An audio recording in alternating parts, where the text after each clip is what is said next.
Alliteration से एक बात तो समझ में आ गई, repetition of a consonant at the beginning of two और मोर वर्ड्स और स्ट्रेस सिलेबल, और इनकी स्टार्टिंग में या तो सेम वर्ड रिपीट होगा या जो स्टार्टिंग वर्ड होगा उसमें स्ट्रेस सिलेबल होगा। जैसे देखो बोलने में स्टार्टिंग वर्ड्स में दबाव आ रहा है, पफ पाउडर, आवाज देखो ताकत लग रही, पफ पाउडर पैच, ठीक आया समझ में। बाइबल बिलेट, ठीक समझ में आ रहा ना, प्रेशर आ रहा है तो स्ट्रेस लेवल है, अनस्ट्रेस क्या होगा आगे समझ जाओगी, ठीक है। तो यहाँ पी वर्ड बार बार आ रहा है और यहाँ बी वर्ड बार बार, तो एलिटेशन मतलब समझ चुके हो, सही है। आगे बढ़े, ये कोई इसके कुछ और एग्जाम्पल है, देख लेना।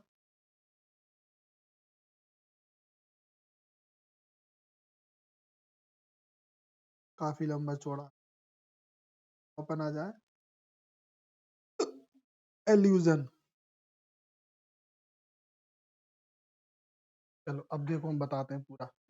एन इम्प्लिसाइट और indirect reference to another works of literature, historical और मिथिकल पर्सन और इवेंट, ये कहलाता है एल्यूजन।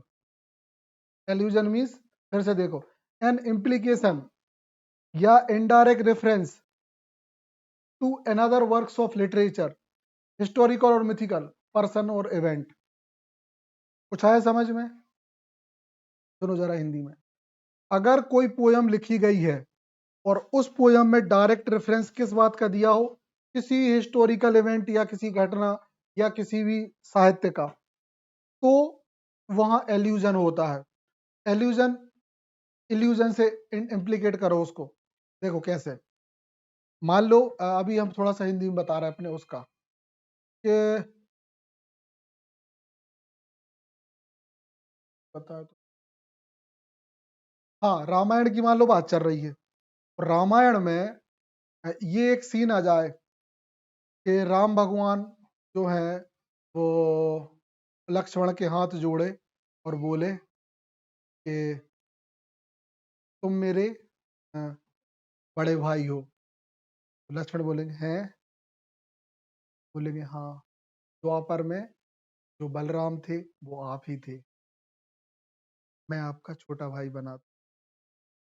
बात आई समझ में? तो यहाँ पे रेफरेंस आपने किस चीज का दिया, दूसरे युग का और दूसरे टेक्स्ट का। तो बोलेंगे कैसे, तो बोले मैंने भगवत गीता में ये बताया।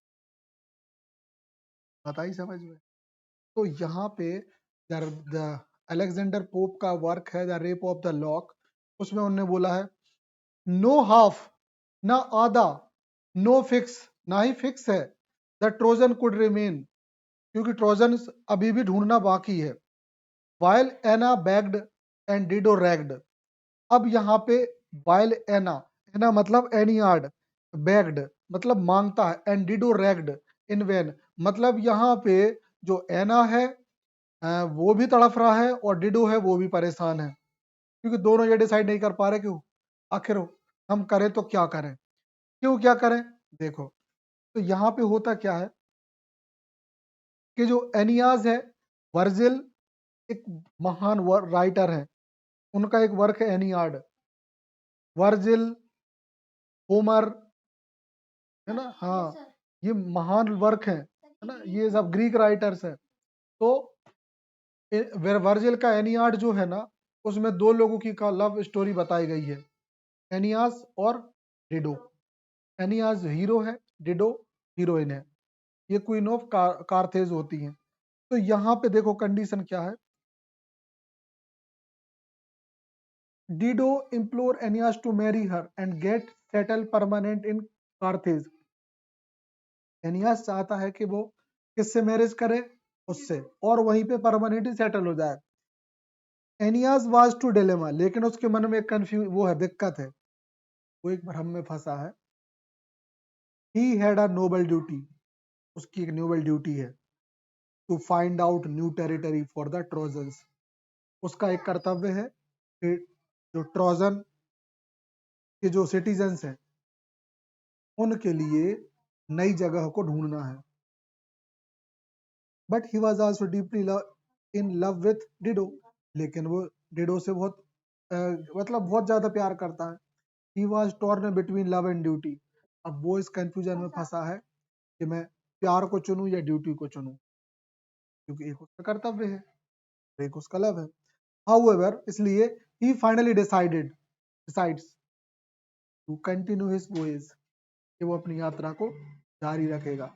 इन the search of permanent empire to the Trojan, Trojans के लिए परमानेंट एम्पायर सर्च करने का। The dilemma of Aeneas has been recalled here, और जो एनियाड का जो ये डिलेमा था उसी को यहाँ रिकॉल किया गया है। Suggested the intensity of Belinda's crisis, है कि बेलेंडा भी इधर कंफ्यूजन में है। करूँ तो क्या करूँ, समझे? हाँ फंसी है वो, ये नहीं पता, लेकिन ऐसे कंफ्यूजन में वो फंसी है ना। पर लोग जैसे कुछ कहावतें भी नहीं बोल देते, कछू बोलते हैं और कछू मीनिंग होता है। ऊँट के मुंह में जीरा, है ना। अब कोई कहे, बात है कि अचानक से चल रही थी चेन्नई, ऊँट ऊँट को छोड़ दो राजस्थान चले गए, ये कौन सी बात हुई। और जीरा अचानक से देखो, बात चल रही है एक शादी की, एक शादी की बात चल रही है, और कहते हैं अच्छे अच्छे व्यंजन बने थे, लेकिन एक भाई खाना खाने के लिए आया जिसका नाम ये था, उसने उसको देख के सब लोगों ने कह दिया है ऊँट के मुंह में जीरा है, ये तो है, ये क्या कहानी। अचानक से राजस्थान कैसे घुस गया, जिसको हिंदी ना आती हो वो कंफ्यूज, हिंदी वाले समझ गए भैया खतरनाक प्राणी है ना, इतने तो वैसे ही अकेले डकार जाएगा। आई बात समझ, clear. Come to the next. बहुत सारे एग्जाम्पल छोड़ रहे हैं अपन, ये ताकि कुछ कर पाए, है ना। पेस्ट, एनापेस्ट क्या है, सुनो। तो एनापेस्ट को समझने से पहले समझो सिलेबल क्या होते हैं। सिलेबल मतलब होता है जब भी हम कोई वर्ड बोलते हैं ना, तो उसमें उतार चढ़ाव आते हैं किसी भी वर्ड में, है ना। जैसे देखो एप्पल, और उतने दूर का जा, यही देखो like, like a child, like a child, वो तो बच्चे की तरह तो है, लेकिन हम यहाँ देखो सिलेबल पे ध्यान दो, देखना, देखो like a child, like a child,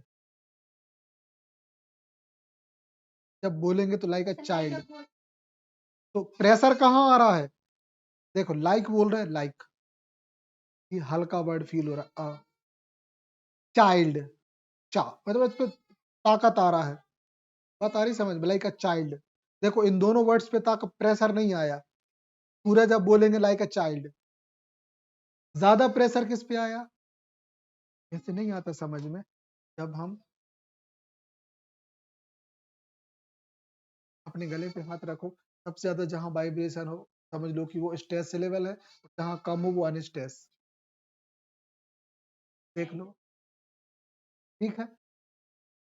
ये कहलाती है मोर्फोलॉजी, तुमको बता रहा है, ठीक है। तो देखो लाइक अ चाइल्ड, चाइल्ड बोला तो थोड़ा सा ज्यादा प्रेशर आया, और देखो from the bomb, from the bomb ज्यादा वाइब्रेट हुआ, लाइक अ घोस्ट, थोड़ा सा वाइब्रेशन ज्यादा देर तक रोकता है, from the tomb, tomb,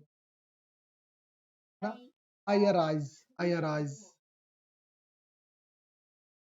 and unbuild, an unbuild, an unbuild, it again, समझे, ये था सिस्टम। स्ट्रेस और अनस्ट्रेस दो टाइप के सिलेबल होते हैं, इसी से पेंटामीटर भी डिसाइड, मतलब जो वो होते हैं ना, जो कौन सा मीटर है वो डिसाइड होता है, हमें मीटर अलग से पढ़ना है, फर्स्ट एक पॉइंट, ठीक है। चलो, तो एनापेस्ट क्या है, a metrical foot comprise three syllable,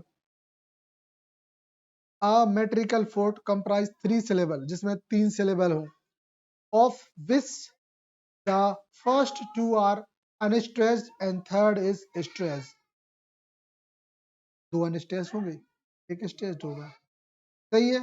अपन ने एग्जांपल पहले देख लिया, अब क्लियर? तो ये था एनापेस्ट। ये सिलेबल आपको पहचानना पड़ेगा, तब एनापेस्ट समझ में आएगा।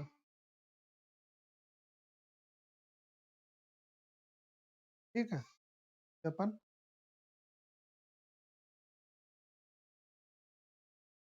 Anaphora, repetition of a word or phrase at the beginning of two or more successive verse line, clause और sentences। तो रिपीटेशन हो, चाहे वो वर्ड्स का हो या फ्रेज का हो, और कहाँ पे हो, चाहे तो लाइन में हो, क्लॉज में हो या सेंटेंस में हो, तो एनाफोरा होता है। तो देखो ये लाइन में हो रहा है, as long as man can breathe or eyes can see, so long live this and this gives life to thee, as long as man can breathe।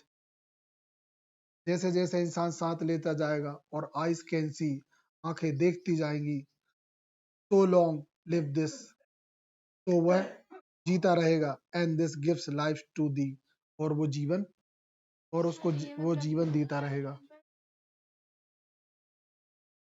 लेकिन दोनों का मतलब यहाँ थोड़ा सा चेंज हो, long as can breathe, सांस लेता, अगले में as long man this, इस तरह से इंसान जिएगा। ठीक है, शानदार सा वो। For example, every cry of in every cry of every man, in every infant's cry of fear, in every voice, in every man, the mid fogged manacles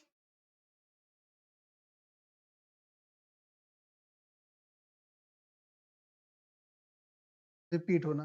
हाँ, ब्लैक नहीं है ये, विलियम ब्लेक है, ब्लेक नॉट ब्लैक।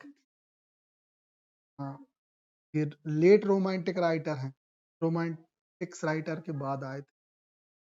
इन्हें बोला जाता है Prince of ऐसे, बात करो।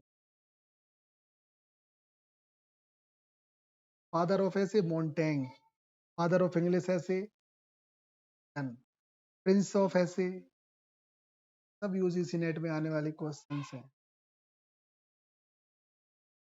रिपीट करेगा करेगा ये अच्छा लग रहा है। एंटी क्लाइमेक्स, एंटी क्लाइमेक्स, तो देखो एंटी क्लाइमेक्स और बैथोस, तो इसको बता दे रहे हैं ना, statement in which the which there is a sudden fall from a serious of the trivial or from a sublime to the ridiculous example।